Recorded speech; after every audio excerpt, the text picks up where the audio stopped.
नमस्कार, जय जोहार। बने रहें ट्राइबल एक्सप्रेस के साथ और मैं आपके साथ हरीशन पुसा। कैसे हो रहा है अनुसूचित क्षेत्र आदिवासी बाहुल्य क्षेत्र में आदिवासी युवती एवं महिलाओं के साथ शोषण। आपको बता दें, आदिवासी महिला एवं युवतियों के साथ गैर समाज के द्वारा बहला फुसलाकर अपने प्रेम जाल में फंसाकर उनसे विवाह या भगाकर ले जाया जाता है। मुख्य बात यह है कि आदिवासियों की जमीनों पर उनकी निगाहें हैं और आदिवासी महिलाओं से विवाह कर उनकी जमीनों को छीना जा रहा है। यहाँ तक पंचायती राज व्यवस्था में उन्हें सरपंच, बीडीसी, जिला पंचायत सदस्य बनाकर राज किया जाता है। ऐसा ही मामला बालाहाट जिला के पाथरी पंचायत का है। यहाँ पर एक विवाहित आदिवासी महिला को गांव के ही एक गैर समाज के व्यक्ति भगाकर ले गया, जबकि उक्त महिला का 2 नाबालिग संतानें हैं। इन्हीं समस्याओं को देखते हुए अखिल भारतीय आदिवासी सर्किल पाथरी में विशेष बैठक का आयोजन कर मध्य प्रदेश राज्य की अनुसूचित जनजाति की रूढ़ी जन्य विधि संहिता 1992 अद्यतन 2012 की धारा 176(6)(7) के तहत अपराधी लड़के एवं उक्त परिवार का सामाजिक रूप से बहिष्कार किया गया है एवं उक्त परिवार के सदस्यों को सामाजिक रूप से लेन देन एवं सामाजिक कार्यों में प्रतिबंधित किया गया है। ट्राइबल एक्सप्रेस के लिए पीके तारम की रिपोर्ट। साथियों, मैं हूं पीके ताराम और आप देख रहे हैं ट्राइबल एक्सप्रेस न्यूज़। हम आपको लेकर चलते हैं बालाघाट जिले के बैहर तहसील अंतर्गत ग्राम पाथरी, जो तहसील मुख्यालय से लगभग 40 किलोमीटर की दूरी पर बसा हुआ है। इसे दक्षिण बैहर का क्षेत्र भी कहा जाता है। यहाँ पे भारी संख्या में आदिवासी समाज के लोग इकट्ठे हुए हैं और एक सामाजिक विवादित मामले को लेकर के यहाँ पर बैठक की गई है। आइए जानते हैं क्या है पूरा मामला। चलिए, विषय को लेकर के आज यहाँ पर बैठक की गई। आज यहाँ पर एक बैठक का आयोजन इसलिए किया गया था कि सर्कल कमेटी पाथरी के द्वारा इसके पहले एक निर्णय लिया गया था। वह निर्णय था कि एक पाथरी की जो विवाहित महिला है जिसके 2 बच्चे हैं, उस महिला को बहला फुसला करके कुमार लड़का, रामकुमार नाम का, उस राजकुमार नाम का जो लड़का है, उसने बहला फुसला कर उससे ले भागा। ऐसी घटना को दोबारा घटना दर्ज किया है। तो उसको लेकर के गाँव वालों का ये था कि भाई पहले भी ऐसा किया था, पहले तो उसको समझौता करवा दिए थे, लेकिन दूसरी बार भी इस महिला के साथ में इस तरह से घटना किया है और उसके आदतन तरीके से वो उस घटना को अंजाम देता है।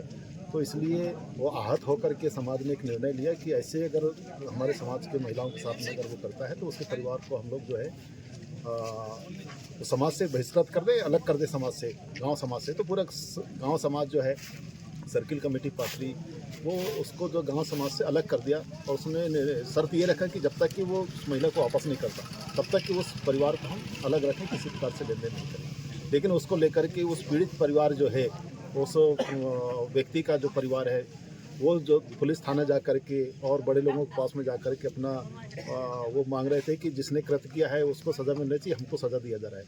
वो तो चला गया है बाहर, उसको कैसे सज़ा देंगे? जब तक उसके परिवार को सज़ा नहीं देंगे तो वो वापस वो लाएगा नहीं। ये कहना सर्किल कमेटी का था। आज जब बात बढ़ गई, थाने में रिपोर्ट होने की नौबत आ गई, तो इन्होंने जो है पूरे समाज को इकट्ठा किया और इसलिए हम लोग आए थे। और हमने जब उनका निर्णय हमने सुना तो हमें उस निर्णय को हमने जायज़ ठहराया है, क्योंकि रूढ़िजन विधि संहिता में भी लिखा है, धारा 176 में लिखा है कि अगर इस तरह से अगर कोई कृत्य को अंजाम देता है, ऐसे व्यक्तियों को बहिष्कार किया जा सकता है और गाँव से उसको बाहर भी किया जा सकता है। तो ये निर्णय लेकर के उनके निर्णय को हम जायज़ ठहराते हुए हमने पुलिस प्रशासन को कहा है कि आप जो है अपने तकनीकी प्रक्रिया के माध्यम से उस जो अपराधी व्यक्ति को और उस महिला को वापस कराएं और यथावत उसको परिवार में रहने दिया जाए। अगर ऐसा नहीं करते हैं तो ये जो आहत जो समुदाय है ये उग्र आंदोलन करेगा पुलिस प्रशासन के खिलाफ, और अगर जो भी घटनाएं अगर होती है उसके लिए पुलिस प्रशासन जिम्मेदार होगा। ये निर्णय करके और आज हम लोगों ने ये सब मिल करके निर्णय दिया है। उसकी कापी हमने पुलिस चौकी में भेज दिया। आपका पूरा तरीका? मैं मनसाराम मड़ावी, अध्यक्ष अखिल भारतीय आदिवासी विकास परिषद तहसील शाखा बैठक। पुलिस प्रशासन इस पर अगर सख्त कार्रवाई नहीं करेगी तो आगे आप क्या करेंगे? अगर पुलिस प्रशासन अगर सख्त कार्रवाई नहीं करेगी तो फिर आदिवासी समाज इसके लिए चौकी घेराव करेगा, नहीं तो उग्र आंदोलन के लिए रास्ता बनाएगा।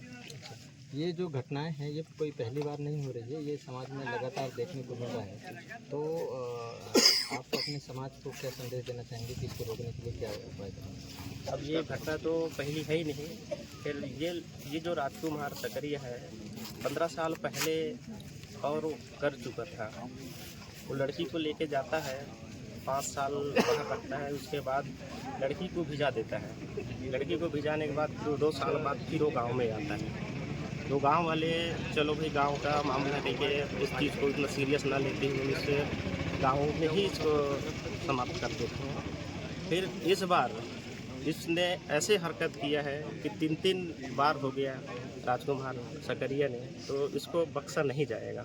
इसको कड़ी से कड़ी आदिवासी समाज इसको बहिष्कार, उनके परिवार को भी और उनको भी बहिष्कार किया जाएगा। इसको जिंदगी भर के लिए आदिवासी समाज से बहिष्कार किया जाएगा। आपका पूरा परिचय बता दें।